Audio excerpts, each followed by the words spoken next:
के online platform पर आपका हार्दिक स्वागत है। बीपीएससी 3.0 में जैसा कि आपको पता ही होगा कि रिकाउंसलिंग की डेट आ गई है और उसका शेड्यूल भी जारी हो चुका है और भिन्न भिन्न जिलों से मैसेज भी आने प्रारंभ हो गए हैं। तो बीपीएससी 3.0 में वे साथी जिनका किन्हीं भी कारणवश उनकी काउंसलिंग या तो सक्सेसफुल नहीं हो पाई थी या किसी कारणवश छूट गया था, तो उन सबकी रिकाउंसलिंग होनी है। आइए जानते हैं कि उनके काउंसलिंग में कौन सी फाइल लगेगी, वहाँ पे क्या होता है, पूरी प्रोसेस एक ही वीडियो में। धन्यवाद। तो मित्रों, मैं बताना चाहता हूँ कि जो फाइल आपको लेनी है वो बिल्कुल ट्रांसपेरेंट फाइल लेनी है। जो फाइल आपको आप देख रहे हैं इसी प्रकार की आप फाइल ले लीजिएगा। आप जो है 3 फाइल लीजिएगा। 2 फाइल तो आपके वहाँ पे जमा हो जाएगी, तीसरे फाइल में आपके सारे ओरिजिनल डॉक्यूमेंट लगेंगे। तो हम आगे बताएंगे कि किस किस फाइल में क्या क्या लगेगा। आप जो कवर फाइल लेंगे उस कवर फाइल के ऊपर जो है इस तरीके का एक पेज बना लीजिएगा और उसको फाइल के ऊपर चस्पा कर दीजिएगा। फाइल के ऊपर आप परमानेंट मार्कर से भी लिख सकते हैं, जिसमें आपका नाम, पिता का नाम, subject, roll number, registration number, allotment district, mobile number, email ID, date और हो सके यहाँ पे तो आधार कार्ड भी जो है आप मेंशन कर दीजिएगा। अगर उस तरीके का जो ऊपर कवर पेज पे नहीं मिल पा रहा है इंट्रो फॉर्म, तो इस तरीके का आप इंट्रो फॉर्म निकलवा लीजिएगा। थोड़ा सा देखने में भी आकर्षक लगता है। अब हम बात करते हैं चेकलिस्ट। ये सब चीज़ें आपको हमारे टेलीग्राम चैनल और व्हाट्सएप चैनल पर भी सारी चीज़ें मिल जाएंगी। अगर आपको चाहिए तो वहाँ से आप प्राप्त कर सकते हैं। देखिए, सबसे पहले मैंने बताया कि आपको 2 फाइल बनानी है। 2 फाइल में एक फाइल तो आपको रहेगी जो वाटरमार्क का साइट से आपने निकाला वाटरमार्क, एक फाइल में उसको जो है शेड्यूल से लगा दीजिएगा। दूसरी आप जो फाइल बनाएंगे उस फाइल में एक चेकलिस्ट डालिएगा। चेकलिस्ट में सबसे ऊपर आप अपना नाम लिखिएगा, दूसरा अपना roll number, class, subject, mobile number.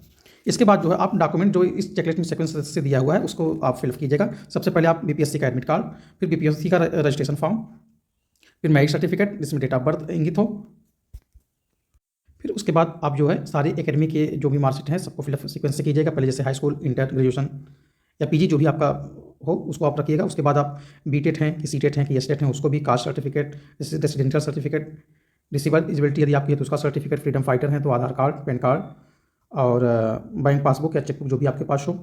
इसी तरीके से आप जो भी सीक्वेंस है सबको रखिएगा। लास्ट में आप पैन कार्ड को भी ऐड कर दीजिएगा। तो चीज़ें कन्फर्म हो गई। पहली फाइल में हमको क्या रखना है, टोटल जो है जितने भी हमारे वाटरमार्क बीपीएससी साइट से अपलोड हुए थे उसको हम रखेंगे। दूसरी फाइल में हम सारे जो चेकलिस्ट है इस चेकलिस्ट के हिसाब से अपना इसका जीरोक्स रखेंगे। और फिर जो हमारा जो तीसरी फाइल होगी उस फाइल में जितने भी सीक्वेंस से वाटरमार्क हमने डाउनलोड किया था उन सबके मूल प्रमाण पत्र रखेंगे। और मैं तो कहता हूँ कि सारे आप मूल प्रमाण पत्र रखिएगा एक फाइल में और सीक्वेंस से रखिएगा, ताकि आपको वहाँ पे जब वो मांगे काउंटर पे तो आपको देने में सहूलियत हो। फिर हम सारी देखते हैं वहाँ पे होता क्या है। सबसे पहले वहाँ पे ये होगा कि आपका जो आपको जिस स्लॉट में जाना है उस स्लॉट का तो आपको मैसेज मिल ही गया है, तो उस स्लॉट के हिसाब से आप उससे आधा घंटा पहले पहुँच जाइएगा। आधा घंटा जब आप पहले पहुँच जाएंगे तो उसके बाद क्या होगा कि आपका सबसे पहले जो है एडमिट कार्ड वहाँ पर लिया जाएगा, एडमिट कार्ड मांगा जाएगा। एडमिट कार्ड मांगने के बाद वो आपको जो है अंदर एंट्री करनी पड़ेगी आपको गेट पे। आप अंदर जाएंगे तो सबसे पहले आपका आधार वेरिफिकेशन होगा। आधार वेरिफिकेशन के बाद आपको जो है आपके निर्धारित स्लॉट पर भेज दिया जाएगा। निर्धारित स्लॉट पर भेजने के बाद आपको जो है जब आपका जिस सीक्वेंस में आपका रोल नंबर वहाँ पे ऐड है उस सीक्वेंस पे आपको बुलाया जाएगा। बुलाने के बाद वो आपका जो है मोबाइल नंबर वेरिफिकेशन करेंगे।